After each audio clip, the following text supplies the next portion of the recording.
All right, everybody, welcome back. And as most of you should know, we are coming up on the 250th anniversary of the founding of the United States of America. And I like to read old newspapers, and I found something very special.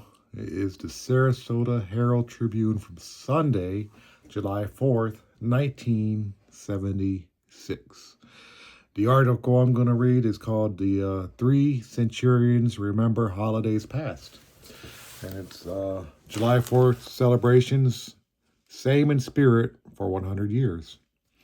It was written by Joan Reus of the Herald Tribune, a Herald Tribune reporter. And it features Lustella Bratcher and Earle Jackson and Donald Brunell. Mary Brunell. Sorry.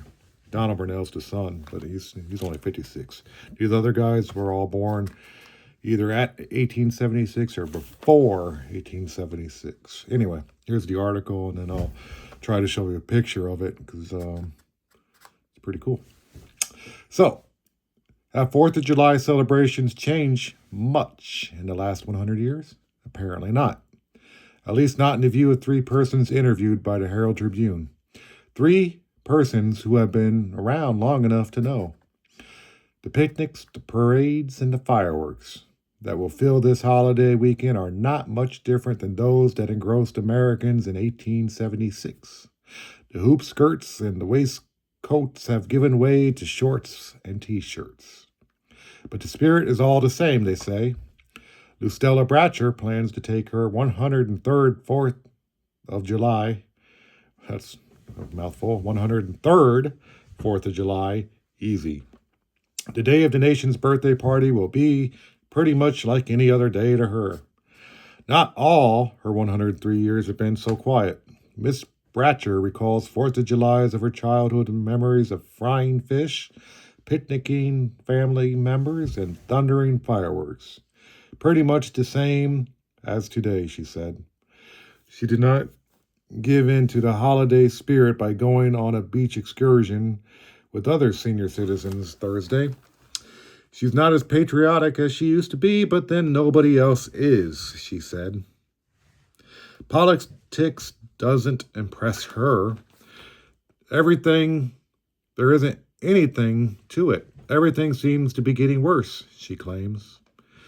She has definite ideas about modern technology. She does not believe that men have walked on the moon. The day you go up there and fool around with God's work, you won't come back, she says. Miss Bratcher also doubts airplanes enough to promise that she will never go up in one. God intended me to be down here, she says. She likes trains and buses. She avoids cars as much as possible, worried about automobile accidents. She prefers to do all her traveling by foot. She has lived alone since her second husband died in 1938. Miss Bratcher was born in Tampa in 1872 and moved to Bradenton in 1877. She said Tampa was a small town back then, and Bradenton did not exist as a town. Bradenton was nothing but woods when she got there with her mother, brother, and 7 sisters. She doesn't get excited at the new additions to her family. Every time I turn around, there's a new one, Miss Bratcher has 13 children, 7 of them still living, 25 grandchildren, 53 great-grandchildren, and 8 great-great-grandchildren.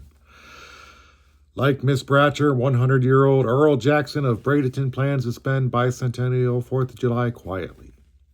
His 4th of July started out almost as uneventful as he expects this one to be. Jackson was born in Alabama in 1876, a time when Independence Day celebrations were played down.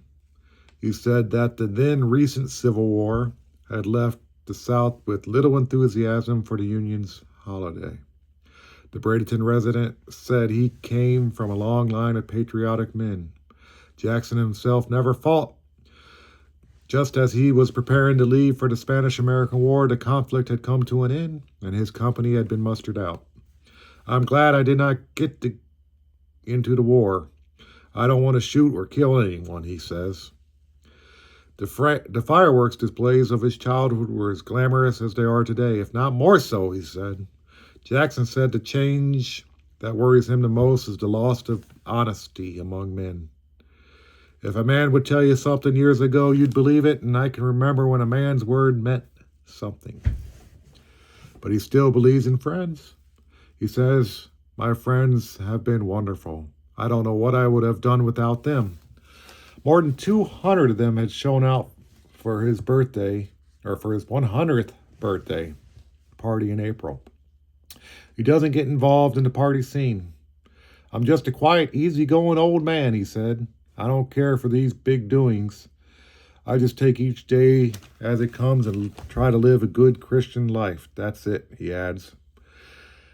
100-year-old Mary Brownell of Sarasota agrees that the 4th of July is much the same today as it was when she was young. A resident of Sarasota since the 1920s, Miss Brownell celebrated Independence Day of her youth with fireworks and picnics and parades. She was active in the Democratic politics for many years, but boasts that she voted for Teddy Roosevelt in her first presidential election. Her son Donald, 56, recalled the 4th of July he spent as a child in Sarasota. Like today, there were many parades down Main Street. I'm going to show the photos here in a minute. This is where I need an editor, because I need to know how I can flip this camera around to show the pictures and stuff without doing what I'm about to do. But I just thought it was interesting to note that as we approach the 250th birthday of America, people felt the same about it at the 200th birthday. Kind of like they thought it wasn't so great, but that it was getting worse. But